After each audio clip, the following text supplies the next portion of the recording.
The Cold Awakening. The year 1526 did not arrive with a whisper. It arrived with the bite of a frost that turned the lungs to ice. In the shadow of the great stone walls of the city of Oakhaven, the sun was a distant, pale coin, unable to buy its way through the thick, sulphurous fog. Alaric woke not to the sound of birds, but to the rhythmic, wet cough of his mother, Elspeth. He lay on a pallet of rotting straw, the dampness of the earth seeping through his thin tunic. For the poor of the 1500s, sleep was not rest. It was merely a temporary ceasefire in the war against survival.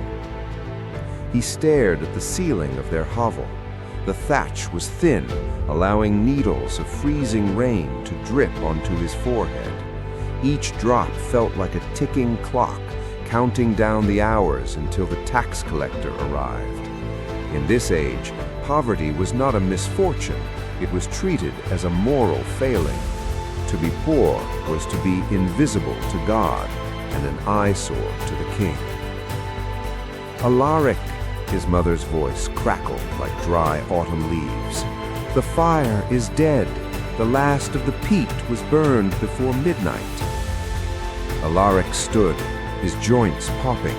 He was 20 years old, but his hands were calloused, like those of a man of 50.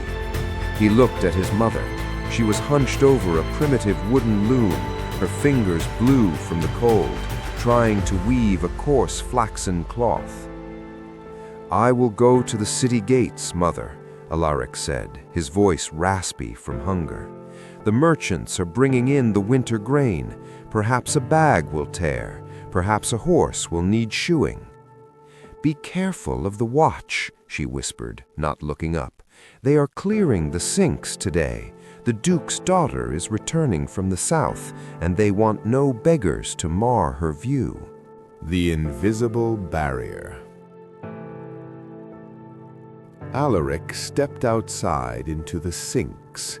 This was the settlement of the forgotten. Rows of mud and wattle huts leaned against each other like drunken men.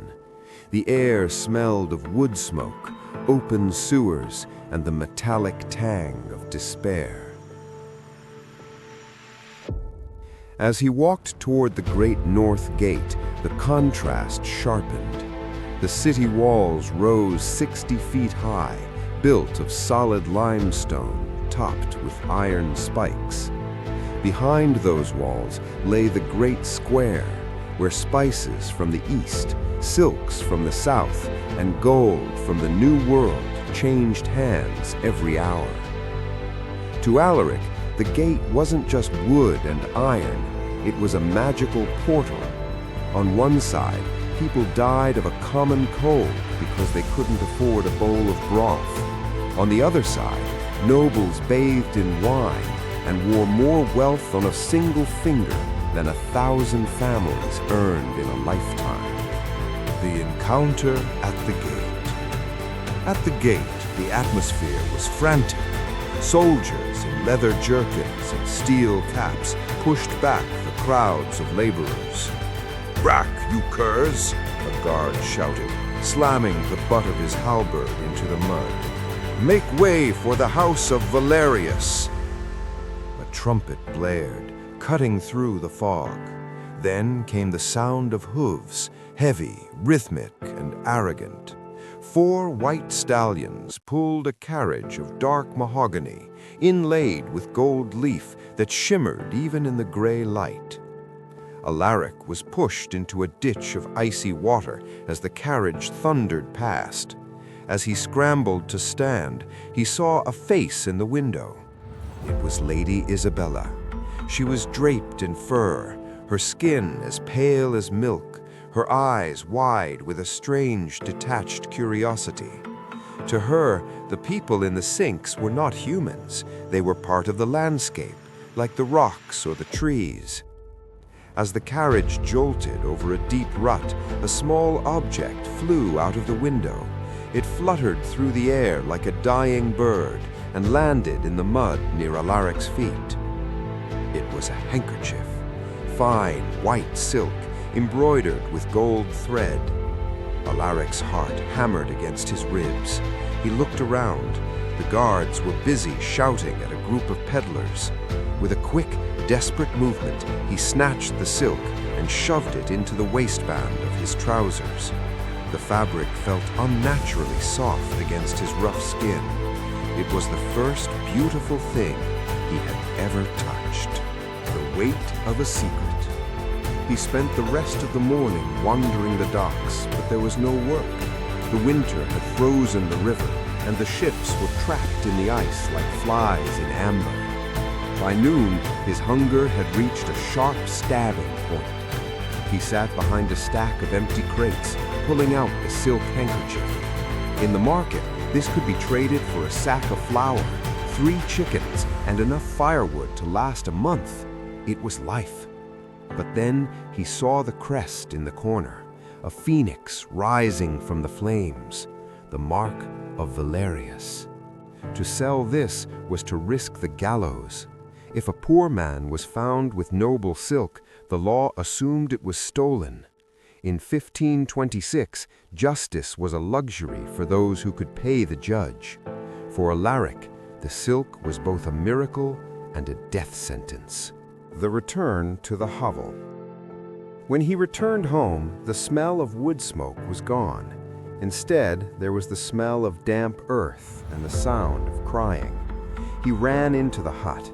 2 men in black tunics, the Duke's bailiffs, were standing over his mother. They had thrown her loom to the ground, breaking the wooden frame. "We told you, old woman," the larger bailiff sneered. "The tax is 2 silver groats. Since you have no coin, we take the cloth." "It isn't finished," Elspeth cried, clutching the hem of the man's coat. "Without the loom, we cannot eat." The bailiff kicked her hand away. "Then starve. It's one less mouth the Duke has to worry about." Alaric's blood turned to fire. He reached for a heavy iron fire poker, but his mother's eyes met his. She shook her head, a silent plea. "If you strike them, they will hang you." The bailiffs left, carrying the half-finished cloth, the result of 3 months of agonizing labor. The seed of rebellion. That night, they sat in total darkness. The hunger was a physical weight now, pressing down on their chests. "I have something, Mother," Alaric whispered. He pulled out the silk handkerchief. In the moonlight filtering through the cracks, a gold thread glowed. "Where did you get this?" she gasped, her voice trembling with terror. "Alaric, they will kill us."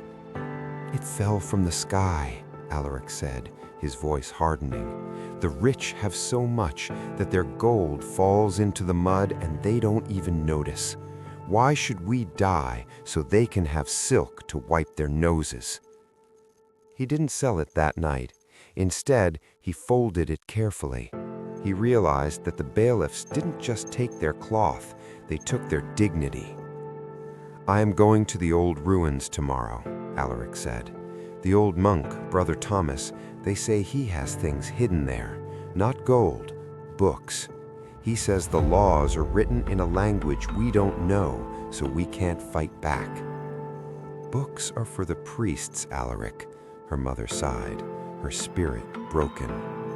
"No," Alaric replied, his eyes fixed on the dark ceiling. "Books are for anyone who wants to stop being a slave. Tomorrow, I start to learn." The first chapter of Alaric's life ended in the dark, but for the first time in 500 years of his family's history, a spark of defiance had been lit. The bread was ashes, but the soul was beginning to burn.